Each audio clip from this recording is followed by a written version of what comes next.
అంగన్వాడీ గ్రామంలోని మండల ప్రజా పరిషత్ హై స్కూల్ నందు విద్యార్థులకు చదువుకోవడానికి దారి చాలా ఇబ్బందిగా ఉంది. దారి ఇటు ఉంటే చదువు ఎట్లా ఉంటుంది అనేటువంటి అంశాన్ని గతంలోనే స్థానికంగా ఉన్నటువంటి సెక్రటరీ గారి దృష్టికి తీసుకెళ్ళినాం. అదేవిధంగా ప్రధానోపాధ్యాయులు గారి దృష్టికి తీసుకెళ్ళినాం. ప్రధానోపాధ్యాయులు గారు ఎంఈఓ గారి దృష్టికి కూడా తీసుకెళ్ళినారు. ఇట్లా చెప్పబట్టి కనీసం మేము ఒక సంవత్సరం అయిపోతా ఉన్నది.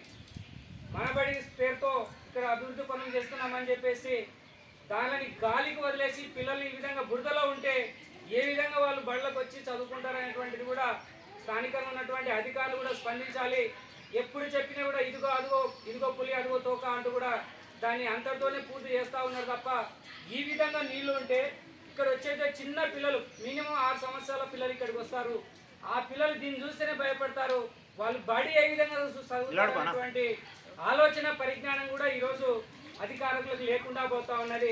పేరు గొప్ప ఊరు దిబ్బ అనేటువంటి ఆలోచనతో ఉన్నారు. స్థానికంగా ఉన్నటువంటి ఉపాధ్యాయులు కూడా ఎంతో ఇబ్బంది పడుతూ ఉన్నారు.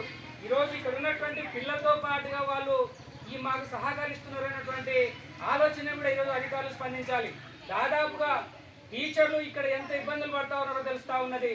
అదేవిధంగా పేరెంట్స్ ఎంతమంది ఇబ్బందులు పడుతూ ఉన్నారో తెలుస్తూ ఉన్నది. దీన్ని బట్టి చూస్తే బడి ఏ విధంగా సాగుతుంది అనేటువంటి ఆలోచన కూడా స్థానికంగా ఉన్నటువంటి ఎంఈఓ గారు చేయాలా, అదేవిధంగా డిఈఓ గారు చేయాలా, స్థానికంగా ఉన్నటువంటి ఎమ్మెల్యే గారు కూడా దీనిపై స్పందించాలా. అనేకమైనటువంటి కార్యక్రమాలు రోజు చేస్తూ ఉన్నప్పుడు ఇలాంటి కార్యక్రమాలు చేయడానికి కూడా మనం వెనకాడకూడదు అనేటువంటి ఒక ఆలోచనతో ఉండాలా. భారతానికి సంబంధించినటువంటి దేశ పునాదులకు సంబంధించినటువంటి వ్యక్తులు ఈరోజు ఈ చిన్నారులు వీళ్లకు సరైనటువంటి విద్యను అందించకపోవడానికి కారణం కూడా ఎవరైనటువంటి ఆలోచన చేయాలా. ఇప్పటికే ప్రభుత్వ స్కూళ్ళు అనేక రూపాలుగా నిర్వీర్యమైపోతా ఉన్నాయి. ఉన్నటువంటి కొద్దిపాటి వనరులతో కూడా ఈరోజు విద్యను అందించాలనేటువంటి ఆలోచన లేకపోవడం దౌర్భాగ్యంగా ఉంది. ఈ చిన్నారులు ఈరోజు వీళ్ళు ఇది ఉన్నారంటే కూడా కనీసం గవర్నమెంట్ స్కూళ్ళ మీద ఇంకా కాస్తో పూస్తో నమ్మకం ఉంది కాబట్టి ఈరోజు ఈ పిల్లల తల్లిదండ్రులు కూడా ఈ స్కూళ్ళకు పంపిస్తూ ఉన్నారు. ఇప్పటికే వర్షాకాలం మొదలైపోయింది. స్కూల్కి దాదాపు 1 కిలోమీటర్ దూరం నుంచి వచ్చేటువంటి విద్యార్థులు కూడా ఉన్నారు. విలేజ్లో ఎక్కడ కూడా సరైనటువంటి రోడ్డు సదుపాయం లేకపోవడం, అదేవిధంగా వాళ్ళు ధైర్యం చేసి కూడా ఈరోజు స్కూల్కి వస్తూ ఉన్నారు. ఎందుకంటే అన్ని విధాలుగా మనిషి అభివృద్ధి చెందాలంటే విద్య అయితే అవసరం ఉంది కాబట్టి దాన్ని దృష్టిలో పెట్టుకొని ఈరోజు తల్లిదండ్రులు పంపిస్తూ ఉన్నారు. అయినప్పటికీ వాళ్ళకి ఈ విధమైనటువంటి రోడ్లను చూస్తేనే చాలా ఇబ్బందులు పడుతూ ఉన్నారు. నిన్నటికి మొన్న 2 పిల్లలు బురదల పడి కింద బయట వెళ్ళిపోయినారు. అదేవిధంగా ఈరోజు భారీ వర్షంతో కురుస్తూ ఉన్నది. ఈ విధంగా ఉంటే రోడ్లు స్కూళ్ళకు పిల్లలు ఎట్లా అవుతారు? రోడ్ల ఊర్లో దరిద్రంగా ఉన్నాయంటే ఈరోజు స్కూల్ గ్రౌండ్లు కూడా ఈ విధంగా ఉన్నాయి. దీన్ని పరిష్కరించేటువంటి నాదుడు కరువైపోయినాడు. దీన్ని పరిష్కరించకపోతే అనేక బడి బాటలో ఉపాధ్యాయులు గేర్లు పట్టుకొని తిరుగుతూ ఉన్నారు. అయినప్పటికీ కూడా తల్లిదండ్రులు స్పందించడం లేదు. ఎందుకు స్పందించారంటే టీచర్ల మీద నిందలేస్తూ ఉన్నారు. ఈ విధంగా పరిసరాలు ఉంటే ఏ తల్లిదండ్రులు కూడా ముందుకు రాకపోవడానికి కూడా కారణాలు ఇవే అని చెప్పుకోవచ్చు. ఈ విధంగా నీళ్ళు ఉంటే పురుగులు వస్తాయి, దోమలు వస్తాయి, చుట్టుముట్టున్నటువంటి చెత్తలోంచి పాములు వస్తాయి. ఇలాంటి సమస్య కఠినమైనటువంటి అంశాలను దృష్టిలో పెట్టుకుని వాళ్ళు పనిచేస్తలేరంటే విద్యా వ్యవస్థపై ఎంత పాటి ప్రేమ ఉందో కూడా ఈరోజు అర్థం చేసుకోవచ్చు. గత సంవత్సరం నుంచి ఇక్కడ అభివృద్ధి పనులు చేస్తూ ఉన్నారు. ఇప్పటికి కూడా అసంపూర్తిగానే ఉన్నాయి.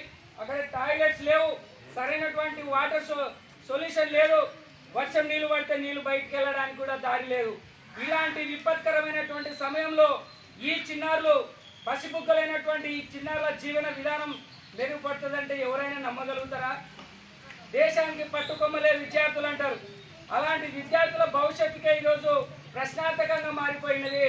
దీన్ని పరిష్కరించాలి.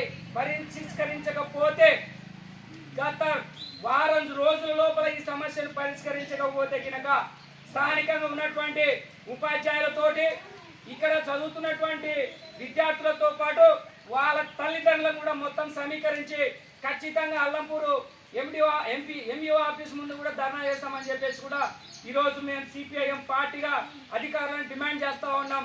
మేము ఇచ్చినటువంటి గడువు లోపల చేయకపోతే ఖచ్చితంగా ఎంఈఓ ఆఫీస్ ముందు కూడా ధర్నా చేయడానికి కూడా మేము వెనకాడబోమని చెప్పేసి ఈ సందర్భంగా అధికారులని హెచ్చరిస్తూ ఉన్నాం. ఇప్పటికైనా స్పందించాలి.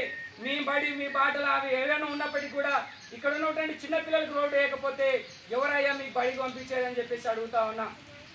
దీని దృష్టిలో పెట్టుకొని ఇక్కడ ఉన్నటువంటి హెచ్ఎం గారు గతంలో అనేక సార్లు చెప్పిండు కూడా, ఇప్పుడు కూడా మళ్ళీ సార్ని ఒక్క నిమిషం దీన్ని అధికారుల దృష్టి తీసుకువెళ్ళాల్సిందిగా మేము కోరుతా ఉన్నాం.